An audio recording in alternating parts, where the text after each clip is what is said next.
Exodus 8. The Lord then spoke to Moses, Speak to Aaron. Stretch out your hand with your staff over the streams, the canals and the ponds, and make frogs overrun the land of Egypt. So Aaron stretched out his hand over the waters of Egypt, and the frogs came up and covered the land of Egypt. But the magicians did the same by their magic arts, and made frogs overrun the land of Egypt.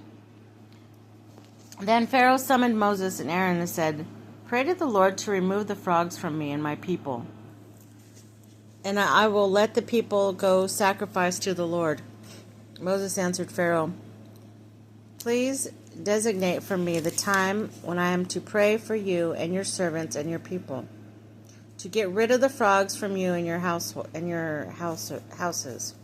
They will be left only in the Nile. Tomorrow, he said. Then Moses replied, It will be as you have said, so that you may know that there is none like the Lord our God. The frogs will leave you and your houses, your servants and your people. They will be left only in the Nile. After Moses and Aaron left Pharaoh's presence, Moses cried out to the Lord on account of the frogs and that he had inflicted on Pharaoh. And the Lord did as Moses had asked. The frogs died off in the houses, the courtyards, and the fields.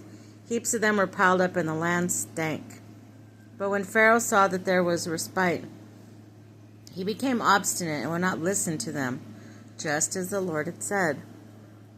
The third plague, the gnats. Thereupon the Lord spoke to Moses, Speak to Aaron.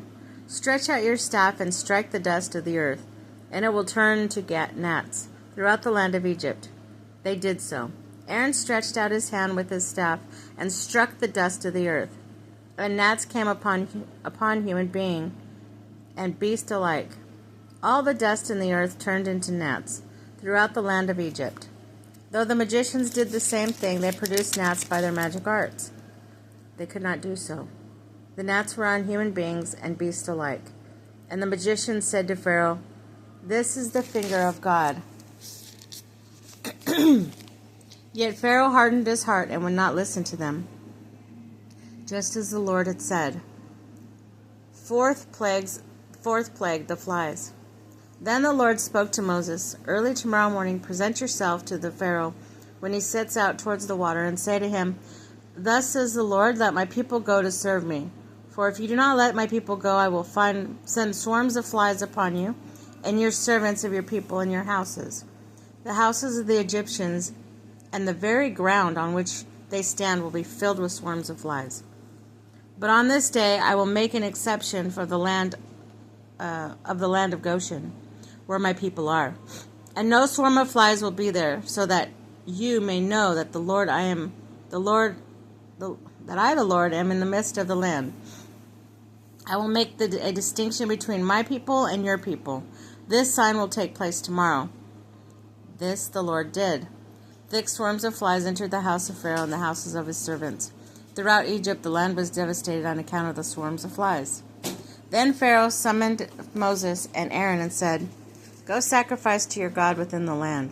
But Moses replied, It is not right to do so, for what we sacrifice to the Lord our God is abhorrent to the Egyptians. If we sacrifice what is abhorrent to the Egyptians before their very eyes, where will they not stone us? We must go 3 days' journey into the wilderness and sacrifice to the Lord our God, as he commanded us.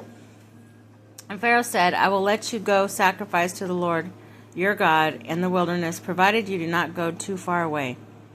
Pray for me. Moses answered, As soon as we leave you, I'll pray to the Lord that the swarm of flies may depart tomorrow from Pharaoh, his servants, and his people. Pharaoh, however, must not act deceitfully again and refuse to let the people go and sacrifice to the Lord. When Moses left Pharaoh, he prayed to the Lord, and the Lord did as Moses asked, removing the swarms of flies from Pharaoh, his servants, and his people. Not one remained. But once more Pharaoh became obstinate and would not let the people go.